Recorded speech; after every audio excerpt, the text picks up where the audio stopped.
John Cozine is a staple of the community from running his family funeral home, which has been around for years.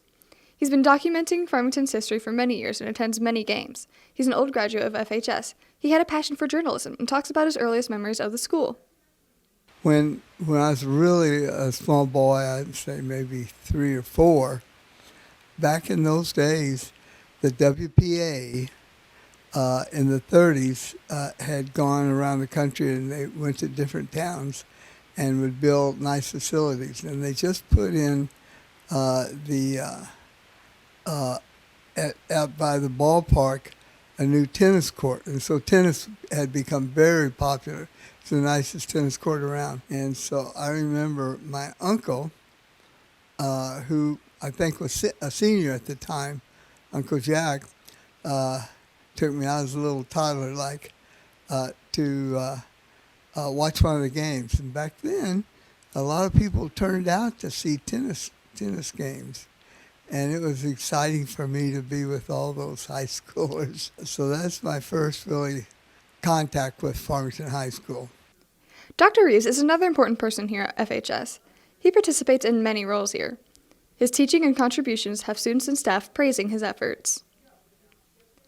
I have been working here since 1999, and I've had a variety of functions over this time. I've been a social studies teacher in a whole full-time or part-time for the entirety of that time. I've been a dual credit advisor in 2 different stints. I have been varsity Scholar Bowl coach. I have been ACES or WISE academic coach as well. So I helped develop the Latin Honors program with a few other faculty leaders here. Well, one of the big changes has been the introduction of electronics. I mean, sometimes if you walk around in the older parts of the school, you'll see clips on doors, and that's because that's how we used to take attendance. One of the things that I think that are good about what we're doing here at FHS is I think there is an emphasis on trying to, at least get people thinking a bit more about what they're doing afterwards, both with college things, but also with career.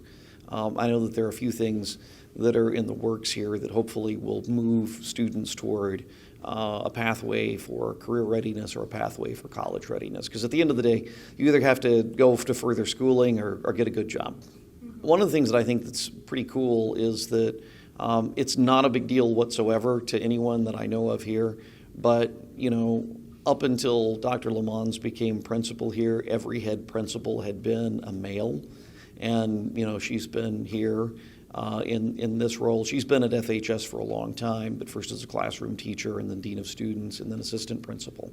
But nobody makes a big deal that we have a female leader, in part because she's done a really good job. But also I think that says something about our school and society that now it doesn't matter if you're male or female, it just matters if you can do the job. Farmington High School has been an amazing stepping stone for students throughout history. This has been Jack Sluter And Rocky Killian. signing off from For VKTV. VKTV.